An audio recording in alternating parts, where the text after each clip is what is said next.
Welcome to Faith on Film with Isaac Hernandez and Holly McClure. Keeping you informed on faith and family entertainment. Hi, Holly. I have a feeling you are going to love today's show. Have you ever been to Ireland, by the way? You know, Isaac, I have not. And my name is McClure, and I did the whole genealogy thing, and I know I have Irish and Scottish, mostly Irish, in me. So I want to go, but I've never been. It's on my bucket list. It's on your bucket list. Well, I figured you would enjoy today's show because our guest today, even though I don't think she's of Irish descent, but she apparently just knows all about the whole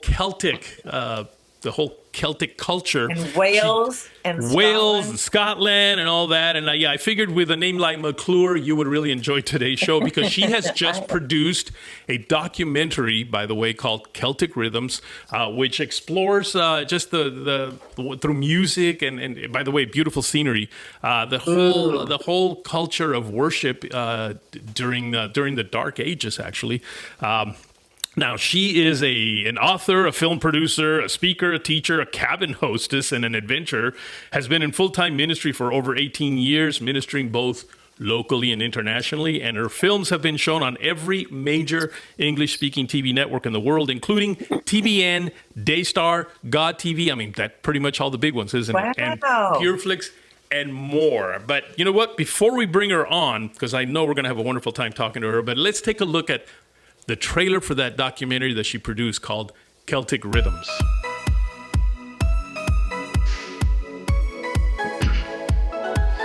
This land has a voice, and it's ready to speak. Buried by history, the treasures of the early Celtic saints are just as precious today as they were 1,500 years ago. There are more saints from Irish history and the early Celtic church than the rest of church history put together. And it's been said that the early Celtic church was most like the first century church in practice and in demonstration of supernatural power as they lived out the gospel of Christ.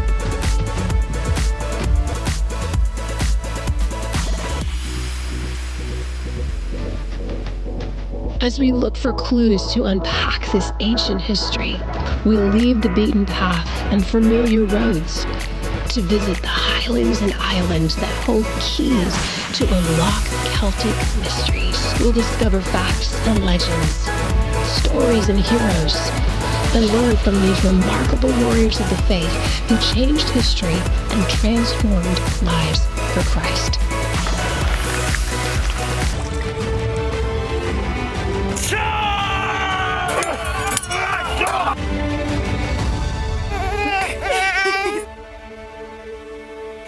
Join me on this adventure as we unearth secrets of faith in the Celtic lands.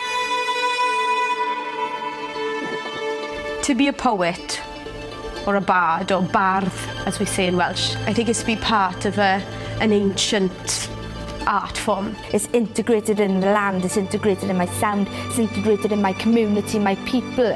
All of that's going to have an effect on the sound that I bring before the Lord. That He wants to hear your song, your culture, your heart, whatever it is that you have, He wants to hear that reflected in your worship. Full of hills and valleys that wind round in trills that rally the band of old bardic souls that rest deeply in the wells of every Welsh family. It's a sound connected to generations and that have led up to this point. But it's a sound of authenticity of who you are.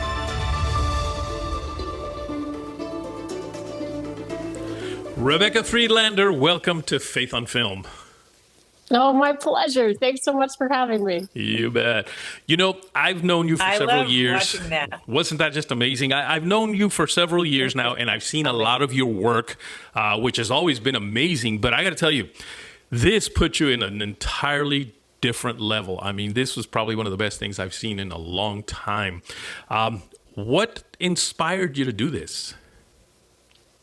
Well, I have a master's in Celtic studies, and basically that's the study of what God was doing in church history, but revival history as well. This amazing piece of what they call the golden age of Celtic Christianity, which was this incredible time during the Irish church during the Dark Ages. So from about the 400s all the way up to the 7th century, there was some pretty amazing things going on in Ireland, Scotland, and Northern England that spread and kept Christianity and literacy and learning alive during the Dark Ages. So it's a pretty amazing time. And it wasn't just for, like we mentioned Ireland earlier and Scotland, but Wales was very important. I mean, what I thought was interesting is that the Christianity was first brought to that area before anything else was. Yes, so it's very interesting. All four of those nations have incredible roots in what we call Celtic Christianity, which was really based on a movement that was happening in Egypt with the Desert Fathers and Mothers. It was kind of a protest movement against worldliness that was creeping into the church after Christianity had become legal and people were no longer being persecuted for their faith. And so some people started to feel like, their faith was just lukewarm and they really wanted a more intimate connection with Jesus. And so back then, even in Europe and Africa, they started going out into the wilderness places and seeking God and coming out with pretty extreme testimonies of how God had met them. And that whole movement of the Desert Fathers and Mothers is what spread to the Celtic lands, specifically to Ireland, and a bit of the Scotland area and coastline. And from there, really took off and created its own tribe, if you will, and brand of Christianity that is still pretty inspiring if we look back at some of the stories. Wow. Oh, it is. It is. I loved it. I was amazed. You shot this by yourself, didn't you? I mean, did you have a big crew shooting for you with cranes and drones? And it looks like you did. That would be nice, but no, it was me and my cameras. I got my drone license when I was in the United Kingdom and shot it all with myself, my camera. I had a couple friends pop in here and there, and I'd be like, hold the camera for me and push this button and, hold it steady. They were just really wonderful to do that. But no, it was pretty much my brainchild and project from beginning to end. Well, it looks like a big production. I've known a lot of producers that want to, they have their idea for their great film, and they've been having that idea for years and years. And I'm like, when are you going to produce this? And they always are like, well, I have to get this and that, and I have to get money so I can hire this guy and that guy. And they're still waiting. You didn't do that. You just went out and said, all I need is, I could say that you said, all I need is me, but I guarantee you must have said, all I need is God and the rest will come. Am I correct in that assessment?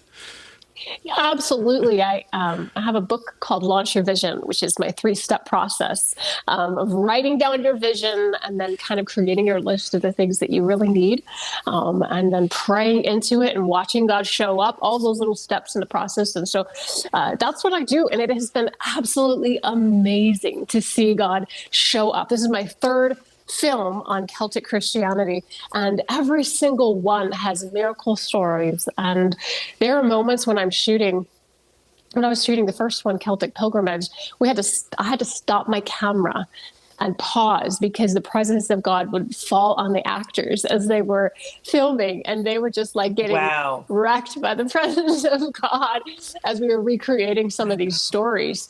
And so it's just been beautiful to see God show up in ways that only He could do. Wow.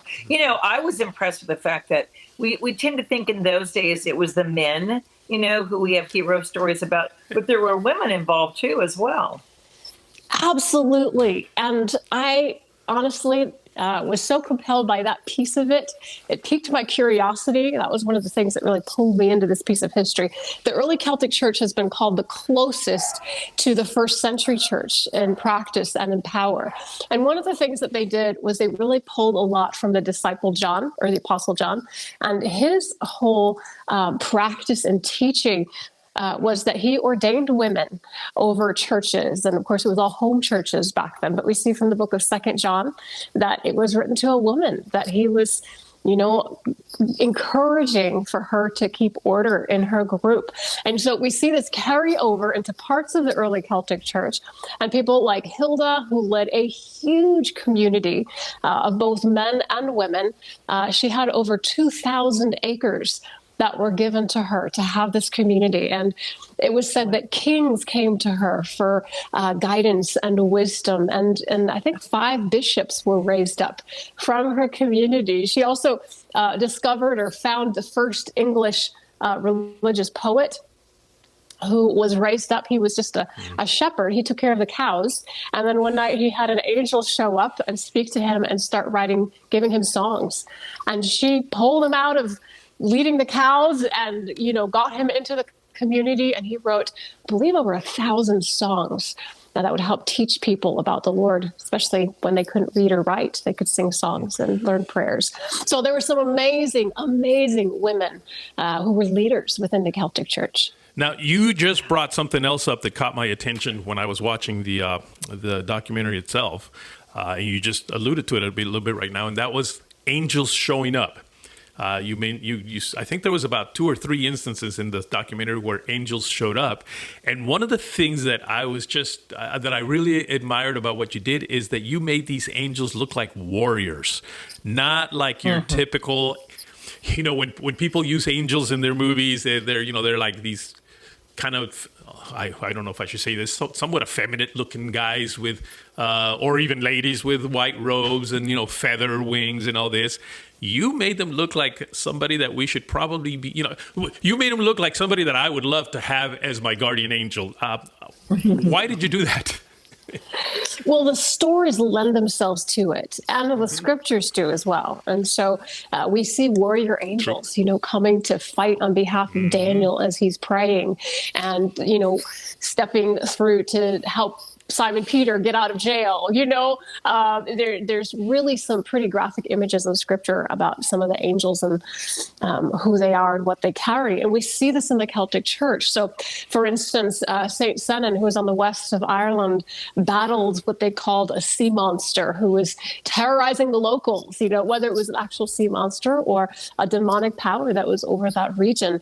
It's said that the angel Michael came and led him to the highest hill where he made the sign of the cross and did battle, and the angel drove away the sea monster. So we reenacted that story in a manner of speaking as we could.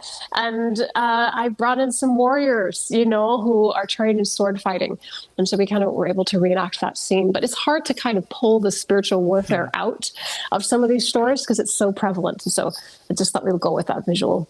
Wow. Just for that alone, I'd love to see that scene. Yeah. I was also impressed with the fact that you went on this one area or place where you said once you cross over, the water comes back up, so you can't get back until the tide goes down and it lets you out.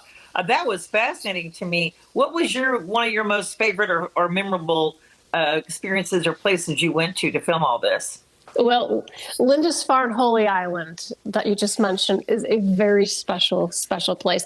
And it is a tidal island. And so there's something like 500,000 tourists that come every single year, but there's less than 300 people who actually live on the island because it can be a tough place to live. The road to get in and out of the island is covered with water every 7 hours, and so the tide is in for 7 hours, it's out for 7 hours. That time changes during, it's different every day. So you have to follow a tide chart just to get in and out and get groceries and all of that. But this was one of the places where the early Celtic saints built a community, and it was literally an outpost to train prayer warriors. And it was a pretty special place. So that's one of my favorite places. I love to go to Lindisfarne Holy Island, and that's northeast England. Oh, wow. Wow. Is it, we hear the stats on how recently, religion's on the decline, faith is on the decline in America. In Europe, it's on the decline. When you go to these places, are the cities and towns around it aware of that? And do you see people still honoring faith, or do you see it kind of dwindling in those areas and change? I'm just curious what the culture is over there, the faith culture in local towns. Absolutely. It's going to be different everywhere that you go. Certainly, Lindisfarne does have a working chapel and church there. And there are people on the community that have what they call a new monastic community. There's several of them, like the Northumbria community that's there. And so faith is very much alive in some of those places.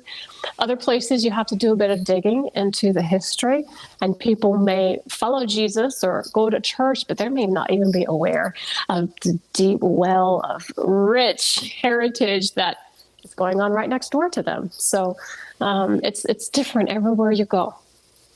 Well, yeah. That was a very good question, Holly, because, as I was watching it, I was thinking, wow, is this just something of the past, or is it something that kind of still exists? Or through what you just did, Rebecca, is it something that you hope will inspire it to come back? Yeah, absolutely. And that's a great question. The early Celtic church was literally a community. So these were what we call monastic communities.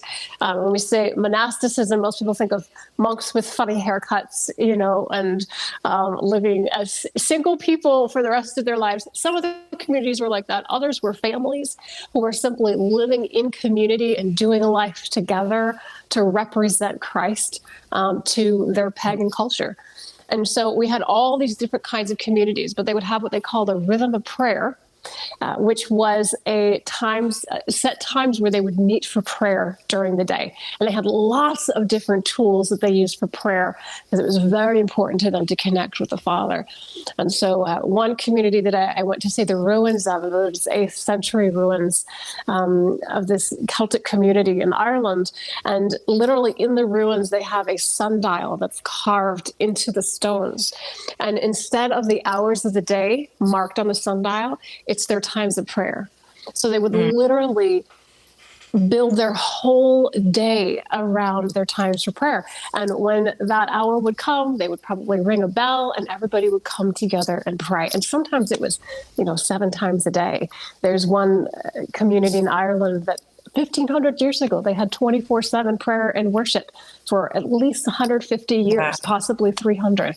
So, these were people who were really called and committed to this deep life of living out the gospel in really practical ways that changed the face of Europe as we know it today. Who would this your movie be good, or documentary be good for? I know adults will probably enjoy it, but with teens, with kids, who's it for? Absolutely. Anyone. I know some moms who've sat down with their homeschool kids and watched it, because it's a great history lesson. It's very entertaining, keeps people's interest. There's stories all through it. So I don't think there's any age that could be ruled out. I think anyone who either wants to use it as a tool to, educate a younger person, or just delve into that piece of history, I think it's applicable to anyone who wants to go a little bit deeper. Yeah, I grew up in the church, in the evangelical church, and one of the things that I know we were taught is don't do repetitious prayer. You have to pray from your soul, from whatever, comes out of your own thoughts and everything. And repetitious prayer is not real prayer. But you had touched on that on this thing. And I know one of the people that you were interviewing talked about certain, just doing some of these prayers where you're just basically repeating these prayers. And it just really touched me. And I felt like, there is something, I think, at least I felt it, about sometimes taking these specific prayers and just reciting those specific prayers. How do you feel about that? Yeah, there's so many different ways to pray. Even when we read the Psalms, there's certain Psalms that are my favorites, and I love to read them out loud. It's somebody else's prayers. I'm using the words that came from the mouth of David and making them my own. So some of the early Celtic saints, they were, in some of their communities, they were required to memorize all 150 Psalms. And they would say them. Sometimes as they were outdoors, they would even stand in the river or stand in the ocean to help them focus and recite what they called the 350s, or the 150 Psalms. And so from that, we have this spiritual depth that kind of comes from that place of identifying with those Psalms and places of Scripture. And really, if you have raw or real prayers that somebody else has said, we've all heard kind of the heart cries of maybe somebody, even on Instagram, you know, or somebody else where you're just like, ooh, I feel that moment of emotional expression. And there's nothing wrong with coming alongside of those things and saying, you know, I'm going to embrace this or adopt this little piece of liturgy and begin to say this and speak. Because really what it is, it's what we would say in the evangelic kind of church, a declaration, you know, speaking out a declaration over our life, or that's really liturgy. Well, it's just and we do it in worship. We do it in worship songs. I mean, we're not singing this song ourselves. We pick songs we love and we just use those. So I got to admit to you, I started to do that after seeing the documentary. I actually started to just do some of the prayers that I know, like even when you know Jesus said, when you pray like this: Our Father which art in heaven, hallowed be. I've been praying that prayer, and I tell you, it's really just made an impact in my life. Well, speaking of community, Rebecca, as well, you have a place where people can actually come and pray and join a community and learn. Talk about what you've done. I think that's incredible. Yeah. Well, I'm here from the cabin right now, in the cabin that was left to me by my father a few years ago. And so I came in and renovated the space, and we now have worship meetings here every week. We have an online school. We have a prayer cabin that people come to from all over to spend time with the Lord and pray. It's a beautiful little space. It's been covered with prayer from the foundations up. And we also have a devotional with liturgy prayers that are super helpful from the heart of the Father, as if the Father's actually speaking or reading over his child. So we kind of have our own liturgy book that we use here, and we do a lot of personal ministry here with the team. So people can come and kind of engage, whether it's online, or whether it's in person at some of our meetings. But we love the presence of the Lord. And we've kind of adopted from the Celtic saints another term that they used, or they coined the idea of the thin place, which is a place where there was worship and prayer made in that place. And they said the space between heaven and earth was thin, and you could easily hear the voice of God. And that's what we desire to create here at the cabin, and create ways for people to access that. Where can they go? Where is that? How can people get in touch to find out more about it?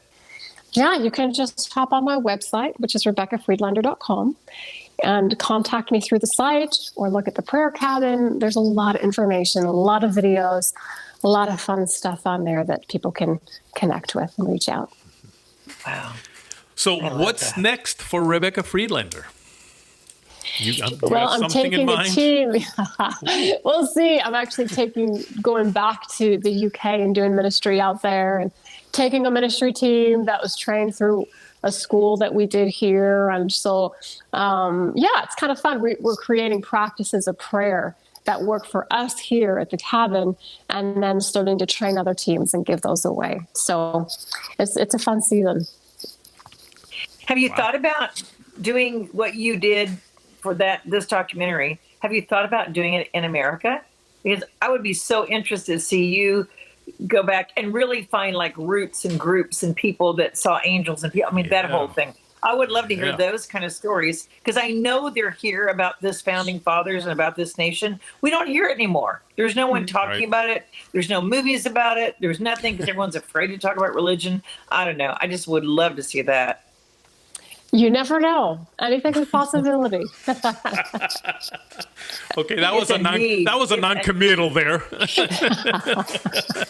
Maybe you know someone. But you know what? You're right. You're right, Holly. I think it would be great to see, because a lot of especially our kids, don't really know what this nation was founded on. And we've just forgotten about all that. And I'm sure there must be something there that, because I know this country was founded on principles of God. Yes. And I'm sure there would be some great stories out there of all those early beginnings, and maybe you would just kind of inspire us to get back to there's a beautiful song that Andre Crouch wrote years ago called "Take Me Back." I don't know if you remember that song. Take me back, dear Lord. Okay, I need to stop singing. But maybe we need to go back a little bit and just look at our Christian roots within our country. Yes, and hold on to them because they're disintegrating fast. But well, that's exciting that you're going to go back over to England and the UK and do some things over there. So clearly they love your work. Yes, absolutely. And one story that does tie in with the U.S., actually, there's a couple of them. There's records of some monks in anywhere from the 6th century to the 8th century that actually came from Ireland to North America. And they're a little sailboat, based on a prophetic word that God had spoken to them and said, there is going to be a land for my people in the future, and I want you to go see this promised land. And so we actually have, in West Virginia, they found some markings from Pictish writings, the language of that time, from Irish monks on this cave in West Virginia. So they actually did come here and kind of claim the ground, if you will, for Christ 1,500 years ago, which is pretty amazing. And then we also see things like the Highland clearances. There were all these revivals in Scotland that were taking place, just a couple hundred years ago. And then many of them had to leave Scotland and came to America because of what we call the Highland clearances, which is a political kind of clearing out of the Highlands. And they were passionate. We see mass revivals of up to 20,000 people that were gathering in Scotland in the Highlands and Islands during that time. And some of them actually came to the United States. And from that heritage, we see like the Second Great Awakening start happening, that actually that they brought that fire with them to the United States. So we have a great deposit, even from this piece of history with the early Celtic saints that has been deposited in America. I'm so glad you told us that. I love just even knowing that. See, to me, they got a prophetic word that God said he has a land for his people. Oh, if my people call me by my name, that scripture then comes to my mind. You know what I mean? It's like, I love knowing that. Wow. Yeah. You have just had such an exciting life. I love, exciting life, and as a director and producer, and it's not over. That's right. Well, that's the other thing is I know that you're big on ministry, but you're also a filmmaker. So is this trip going to include filmmaking? I'm assuming so. I'm not sure at this point. I'm teaching some classes, and so it may be tied in with some further education. But this particular one, I'm not planning on doing another film series, but I'm really looking forward to just connecting again with the people, with the land. And there's a real hunger right now for some of the things that we've been training and teaching people at the cabin. So it's kind of a good cross-pollinating time. Well, to be honest with you, we certainly would love to see it, but you do what God calls you to do, of course. So once again, where can people watch Celtic Rhythms? The easiest place is to go to RebeccaFriedlander.com, and you can find all of the links there to one place. And are you on Facebook and Instagram? Absolutely. Okay, so it's the same name on Facebook and Instagram? Yes. Okay. Just Rebecca Friedlander, you'll find me. Okay, good. I just didn't know if it was a special company name. Well, it's been a pleasure having you on. Thank you for sharing this beautiful film. I am encouraging my relatives to watch it, and you're going to love this. You're going to love it. So, and it's such fun to see something different, and this is really different. It is. Thank you. Thank you so much. Well, we've run out of time, Holly. We're done with this show, and I'm so glad we had a chance to spend some time with Rebecca. Thank you, Rebecca. I am too. Thank you, Rebecca. God bless. Thank you. Bye-bye now. Write to us at faithonfilmtv@gmail.com. That's faithonfilmtv@gmail.com. Follow us on Facebook, Instagram, and Twitter at Faith on Film TV. Also, go to our YouTube channel, Faith on Film TV, and hit the subscribe button and the bell for notifications on our latest Faith on Film shows.